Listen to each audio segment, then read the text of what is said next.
এবং নিদর্শন আল্লাহ তাআলার।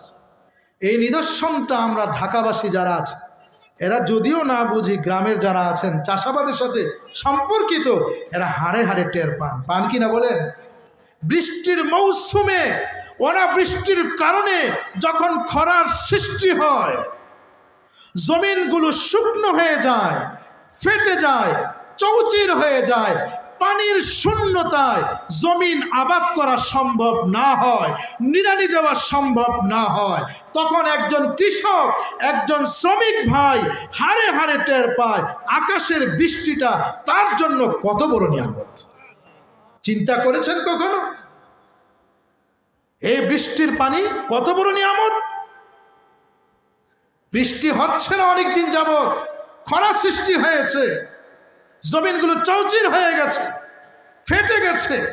কৃষক হায় হুতাশ শুরু করছে, হায় হায় এখন কি করার, এখন কি করার। আগে গ্রামাঞ্চলের প্রচলন ছিল যে তারা বৃষ্টির গান গাইতো কিনা বলেন তো? এরপরে আপনার বিভিন্ন জিনিস কুলার মধ্যে নিয়ে তারা নাচ গান করতো, আকাশের দিকে চায়া থাকতো বৃষ্টির জন্য। এইভাবে করলে কি বৃষ্টি আসে? বৃষ্টি কার দান বলেন তো? জোরে বলেন না, কার দান? আল্লাহ। ইচ্ছে করলে কি আসে? না। এটা কার পক্ষ থেকে আসে? কথা বলতে হবে জোরে। কার পক্ষ থেকে? আল্লাহ।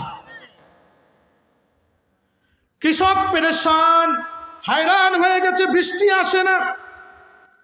মৌসুম যদি শেষ হয়ে যায় চাষ হবে না, তার ঘাড়ের মধ্যে অনেক ঋণ পরিশোধ করার তৌফিক হবে না, সুযোগ হবে না। গোলায় যদি ধান না থাকে, ঘরে খাবারেরও ব্যবস্থা হবে না।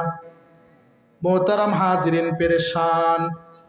একদিন, 2 দিন, 3 দিন, 1 সপ্তাহ, 2 সপ্তাহ নামাজ দোয়ার মাধ্যমে আল্লাহ তাআলা বান্দার আবদার মঞ্জুর করলেন। হঠাৎ আকাশ অন্ধকার হয়ে গেল, বিদ্যুৎ চমকাতে শুরু করলো। এখন কৃষক মিয়া বেজার হবে না খুশি হবে বলেন? খুশি না বেজার বলেন তো?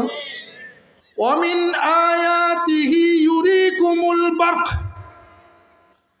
আমার অপার নিদর্শনের মধ্যে একটি নিদর্শন হলো ইউরিকুমুল বারক। যখন তোমরা হতাশ হয়ে যাও, নিরাশ হয়ে যাও, ওই নৈরাশ্যতার সময় আমি আল্লাহ বিদ্যুৎ চমকের নিয়ামত তোমাদেরকে দেখাই। সুবহানাল্লাহ, এত চমৎকার নিয়ামত দেখে এবার খুব খুশি। বৃষ্টির অপেক্ষায় আল্লাহ তাআলা বলেন